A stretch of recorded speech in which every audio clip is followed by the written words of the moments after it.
జై తెలంగాణ, జై భారత్. ఇవాళ మన మహిళలందరికీ అత్యంత ముఖ్యమైన రోజు. మహిళా రిజర్వేషన్ బిల్లు మీద పార్లమెంట్లో చర్చ జరుగుతుంది. అదేవిధంగా పార్లమెంటు నియోజకవర్గాల పెంపు విషయంలో కూడా ఈరోజు చర్చ జరగబోతూ ఉంది. ఇక్కడ ఏదైతే యూనియన్ గవర్నమెంట్ ఉందో వాళ్ళది చాలా దారుణమైన కుట్ర ఉన్నది. మహిళలకు సంబంధించి 33% రిజర్వేషన్ ఆల్రెడీ పెంచినప్పటికీ దాన్ని ఇప్పుడు పార్లమెంటు నియోజకవర్గాల పెంపు డీలిమిటేషన్తో లింక్ చేయడం జరుగుతూ ఉంది. వాస్తవానికి రెండు కూడా సపరేట్ అంశాలు.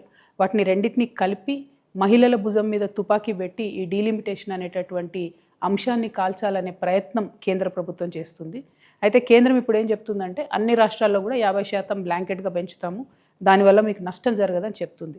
చూడ్డానికి ఉపరితలం మీద మాత్రం కరెక్ట్ అనిపిస్తుంది ఆర్గ్యుమెంటు.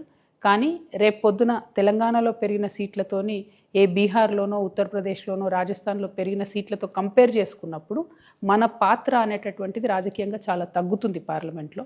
సో మేము యూనియన్ గవర్నమెంట్ని తెలంగాణ జాగృతి నుండి డిమాండ్ చేసేది ఒకటే. ఇప్పుడు 3.13% ఉంది మా తెలంగాణ రిప్రజెంటేషన్ పార్లమెంట్లో. మీరు ఏ రకమైనటువంటి మెథడాలజీ తీసుకొచ్చి కొత్త డీలిమిటేషన్ చేసినా కూడా ఆ 3.13% రిప్రజెంటేషన్ తెలంగాణ తగ్గకుండా ఉంటేనే మాకు ఆమోదయోగ్యం అవుతుంది. లేదంటే మాత్రం తెలంగాణ ప్రజలు రోడ్ల మీదకి వచ్చి మరో తెలంగాణ ఉద్యమం చేయాల్సి వస్తుంది. ఎందుకంటే ఇప్పటికే కేంద్రం నుంచి మాకు రావాల్సిన ఏ నిధులు కూడా రావడం లేదు, ఏ ప్రత్యేక ప్రాజెక్టులు రావడం లేదు, ఏ నీటి ప్రాజెక్టులకు ప్రత్యేక హోదా రావడం లేదు.